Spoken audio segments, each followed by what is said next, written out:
débat est complexe.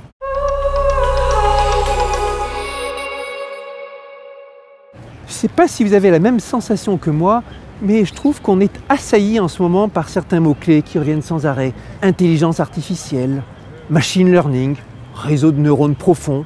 On parle même de 4e révolution industrielle. L'intelligence artificielle, qu'est-ce que ça va faire de nous?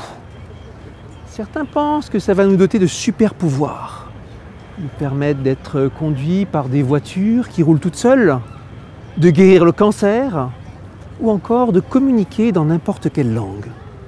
Et d'autres nous avertissent que ça va accroître les inégalités, que ça va détruire la démocratie, voler nos emplois, ou même asservir l'humanité.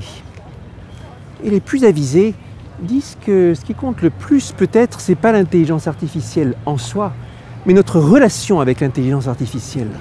Par exemple, si un programme vous prescrit un médicament, vous n'allez pas avoir confiance s'il n'est pas capable de vous expliquer pourquoi il le fait. Le débat est complexe, mais pourtant, on le retrouve déjà dans les élections présidentielles, dans les colonnes des magazines, dans les débats parlementaires. Pour nous autres chercheurs mathématiciens, c'est assez familier.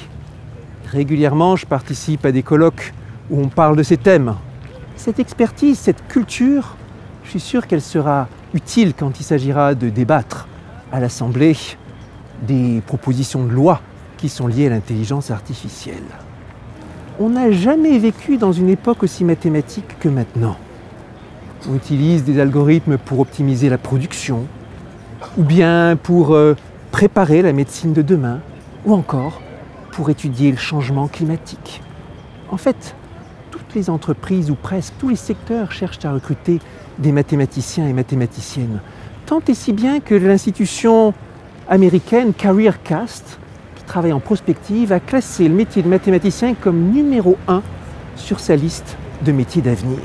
Alors ça, c'est une compétence intéressante pour le débat public. Et la recherche scientifique aussi, plus généralement, vous savez. Un jour, un problème technique qui mélange magnétisme, plasma, laser, mathématiques, vous allez le retrouver dans vos ordinateurs. Et ça fait du bien que de telles compétences soient représentées et qu'il y ait quelques chercheurs dans l'Assemblée nationale. Ça, c'est le pari que nous faisons à En Marche. Qu'il y ait des experts qui, chacun dans leur domaine de compétences, puissent enrichir le débat public. Avec une unité, tous unis pour participer au progrès de la nation. Unité dans la diversité. Ça, c'est la devise de l'Europe, vous savez. Mais c'est vrai, quand on est tous divers et tous unis, on est invincible. Switch.